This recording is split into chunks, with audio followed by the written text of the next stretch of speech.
사랑하는 유영교회 성도 여러분, 또 이 방송을 시청하는 모든 성도 여러분, 주님의 은혜 가운데 지난밤도 평안하셨습니까? 자, 오늘 우리가 함께 나눌 말씀은 누가복음 6장 39절에서부터 49절 말씀까지입니다.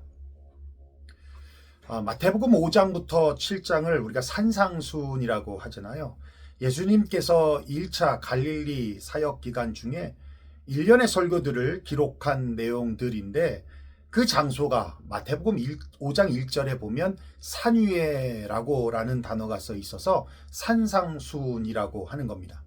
그런데 우리가 보는 내용은, 오늘 보는 내용은 마태복음 산상수훈의 내용과 비슷한데요.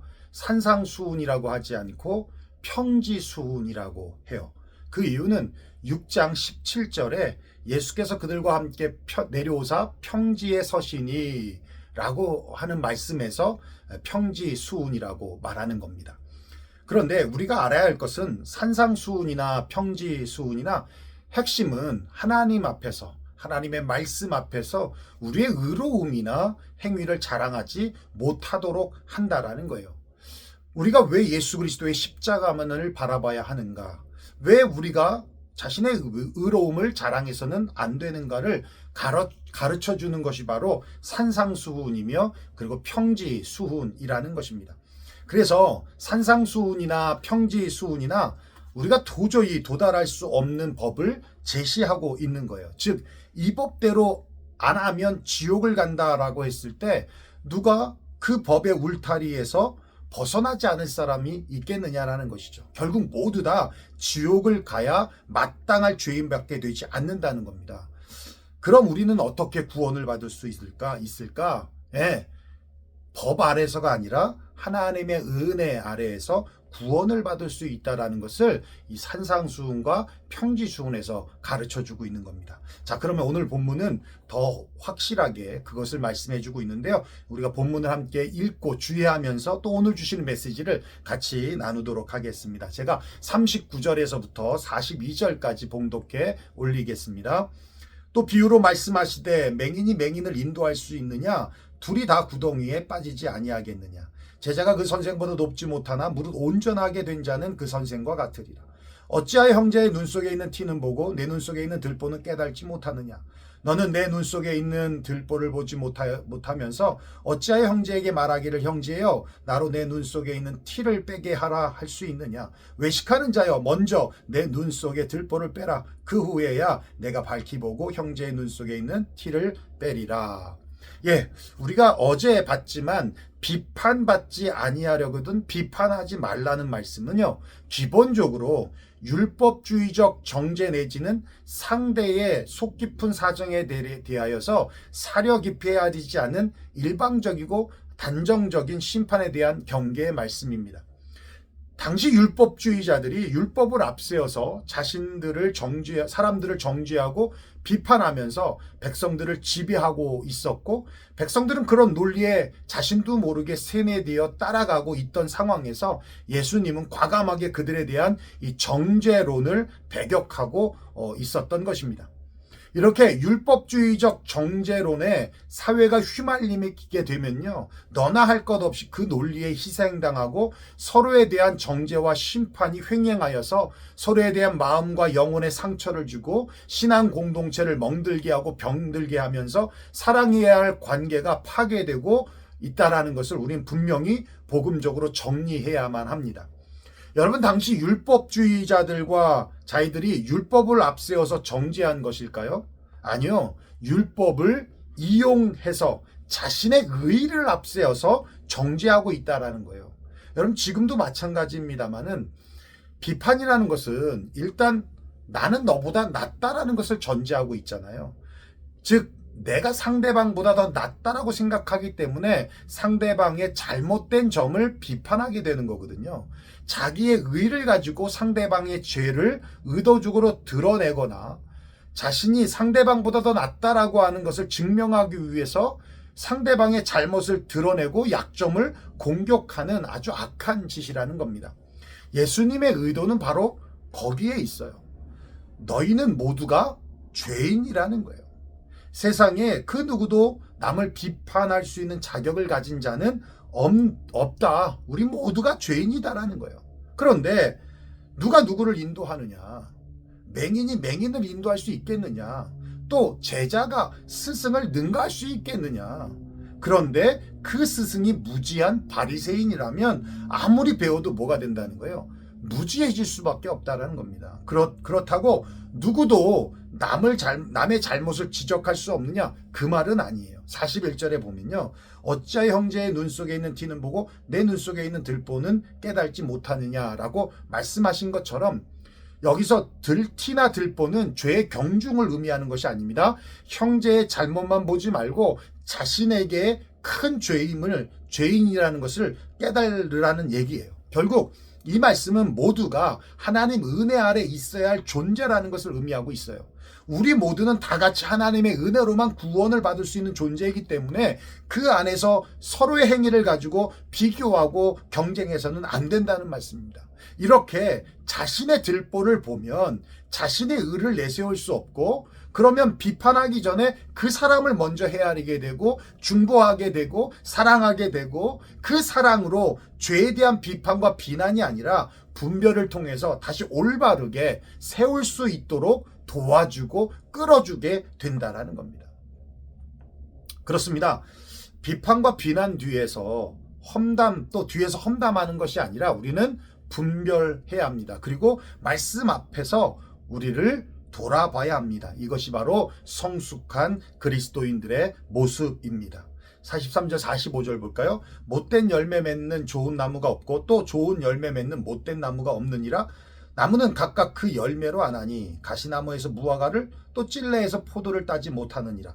선한 사람은 마음에 쌓은 선에서 선을 내고 악한 사람은 그 쌓은 악에서 악을 내나니 이는 마음에 가득한 것을 입으로 말함이니라. 예, 포도가 열리면 포도나무인 줄 알죠. 무화과가 열리면 무화과 나무인 줄 압니다. 가시나무에서 포도가 열릴 리가 없어요.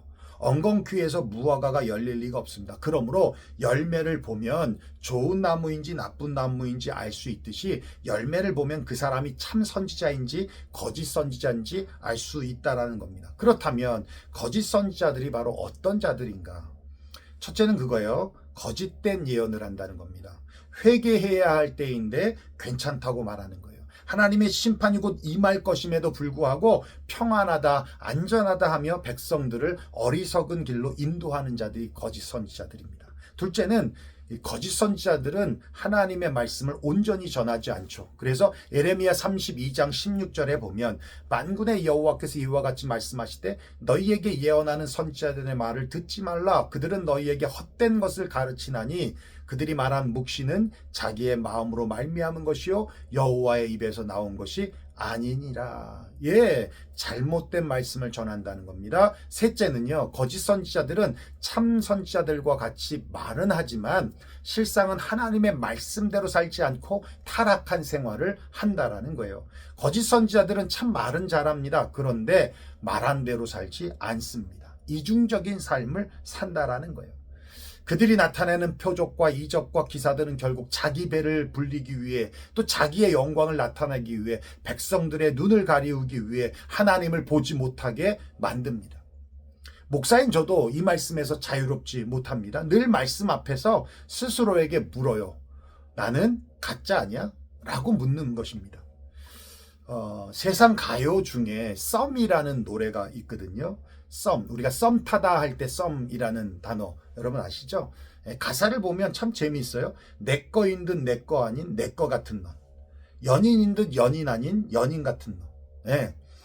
우리가 연인 관계로 발전하기 전에 썸을 탄다라고 하거든요. 요즘 젊은 애들이. 예. 썸이라는 것 자체가 참 애매한 상황이죠. 우리 사귀자라고 서로 합의가 안 되었으니까 내 거라게 하기에도 그렇고, 물증은 없는데 심증으로는 나를 좋아하는 것 같아서 내 거라고 해도 될 것 같은데 애매하다는 것이죠. 이게 썸을 탄다라고 하는 건데요. 목사인 듯 목사 아닌 목사 같은 너일 때가 있다는 겁니다. 주님과 썸 탈 때라는 거죠.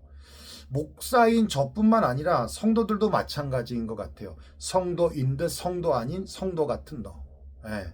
이럴 때가 있다는 것이죠. 예. 이런 우리들의 모습을 보면서 오늘 말씀이 도전이 되어 주님과 썸 타는 관계가 아니라 주님과 연인 관계로 나아가야 될 줄로 믿습니다. 예, 우리 46절부터 마지막 49절까지 보겠습니다. 너희는 나를 불러 주여 주여 하면서 어찌하여 내가 말하는 것을 행하지 아니하느냐?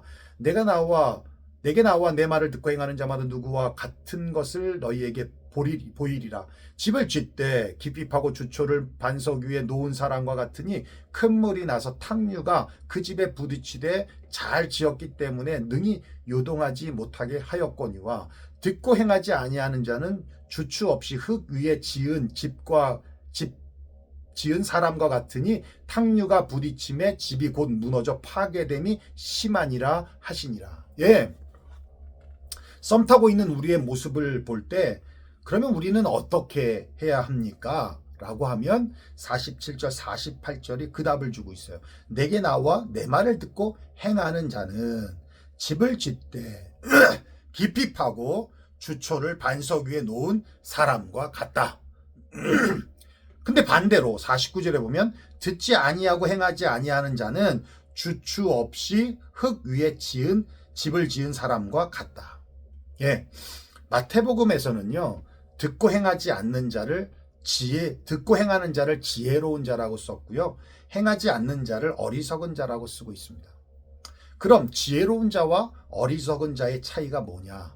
예, 서로 똑같이 집을 짓기는 지었어요. 근데 한쪽은 반석 위에 지었고 다른 한쪽은 흙 위에 지었다는 겁니다. 겉보기엔 다르지 않아요. 그런데 홍수가 나니까 차이가 나더라는 거예요. 한쪽은 무너지고 다른 한쪽은 건재하고. 그것이 바로 지혜로운 자와 어리석은 자의 차이라는 겁니다. 여러분, 따라서 중요한 것은 반석 위에 집을 짓는 것입니다. 이 반석이 바로 말씀이 육신이 돼서 오신 예수님을 가리키는 것이고, 지금까지 말씀대로 살아가는 사람은 그 집을 반석 위에 지은 사람과 같은 것이고, 그렇지 않은 사람은 모래 위에 집을 지은 사람과 같다라는 거예요. 누구든지 예수님의 말씀을 듣고 행하는 사람은 어떤 일이 있어도 무너지지 아니하는 참된 신자이고요. 행하지 않는 사람은 무너질 수밖에 없는 신자라고 구분해 버리고 계시는 겁니다. 우리가 잘 아는 에녹이라는 사람, 여러분 잘 아시죠? 에녹은 300년 동안 동행한 사람이다라고 성경이 기록해 주고 있는데, 참 재미있는 건 그가 하나님과 동행은 했지만 업적이 남아있지 않아요. 예. 히브리서에는 그의 믿음을 하나님을 기쁘시게 하는 자라는 증거를 받았다라고 했거든요. 무엇이 하나님을 기쁘시게 했다는 것일까? 바울은 인생의 전환점을 가진 후에 이방인의 사도로 삶을 살았습니다. 이방인의 사도라고 하는 업적을 남긴 것이죠. 베드로도 사람 낚는 어부라는 사명을 다했잖아요. 네, 그런 업적들이 있어요. 근데 에녹은 눈을 씻고 찾아봐도 업적이라는 것이 없습니다. 그런데 성경이 하나님을 기쁘시게 한 자다라고 그렇게 증거해 주고 있다라는 것이죠. 창세기에 보면 300년 동안 하나님과 동행하며 자녀를 낳았다는 기록밖에 없어요. 이게 하나님을 기쁘시게 한 거라고 히브리 기자가 평가하고 있는 것이고요. 그리고는 죽음을 맛보지 않았고 들림을 받았던 첫 번째 사람이었죠. 우리가 여기서 아주 중요하게 발견할 수 있는 복음이 있습니다. 하나님을 기쁘시게 하는 것은 특별한 삶이 아니라는 거예요. 평범한 일상의 삶, 즉 자녀를 낳고 자녀를 양육하고 가정을 돌보고 직장을 다니고 이런 일상의 삶을 통해서 그 삶 속에서 주님은 기뻐하심을 받는다라는 겁니다. 그런 의미에서 보여지진 않았지만 에녹은 굉장한 업적을 남긴 사람이다. 에녹의 업적은요, 현실의 삶과 믿음의 삶이 절대 구분하지 않았다는 거예요. 나의 일상의 삶이 곧 믿음의 삶이고 믿음의 삶이 곧 현실의 삶이었다는 겁니다. 주님과 늘 동행하는 삶이었다는 겁니다. 여러분, 주님과 동행하는 삶이 무엇입니까?